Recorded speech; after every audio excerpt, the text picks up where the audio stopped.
Emotional game ఇది ఇప్పుడు వైసీపీకి సంబంధించి Kuppam MLA candidate Bharat project చేసింది. ఏంటి అంటే పెన్షన్లు ఇంటికి రావడం ఆగిపోయినాయి.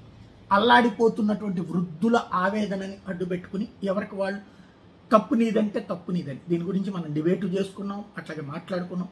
సమాజంలో ఎవరో ఒకళ్ళు స్పందించాల్సినటువంటి అవసరం అయితే ఉంది. బట్ ఇప్పుడు స్పందన అంతా పార్టీలకు అనుకూలంగా ఉంటుంది తప్పించి వృద్ధుల కోసం లేకపోతే రాజకీయాలకు అతీతంగా మాట్లాడే వాళ్ళు అయితే కరువు అవుతున్నారు. అది పక్కన పెడితే ఇప్పుడు భరత్ తీసుకొచ్చిన కొత్త రాజకీయం ఏంటంటే వృద్ధులకి కాళ్ళు కడిగి ఇప్పుడు జరుగుతున్న పాపం అంతా చంద్రబాబు నాయుడుదే, రేపు మేము రాగానే మళ్ళీ వాలంటీర్ల చేతన ఇంటికి తీసుకొచ్చి ఇస్తాం అన్నటువంటి చంద్రబాబు గారు రేపు వచ్చిన తర్వాత అదే చేస్తానని చెప్తున్నాడు. పాయింట్ కాళ్ళు కడగాల్సిన పరిస్థితి ఏమైనా ఉంది అక్కడ అంటే ఎమోషన్ క్రియేట్ చేయడం, అక్కడ కాళ్ళు కడిగి నెత్తిన చల్లుకుని అనేటువంటిది ఒక ఎమోషన్ క్రియేట్ చేయడం. ఇది అంత అవసరమైనటువంటిదా అంటే నాకైతే ఎబ్బెట్టుగా అనిపిస్తుంది.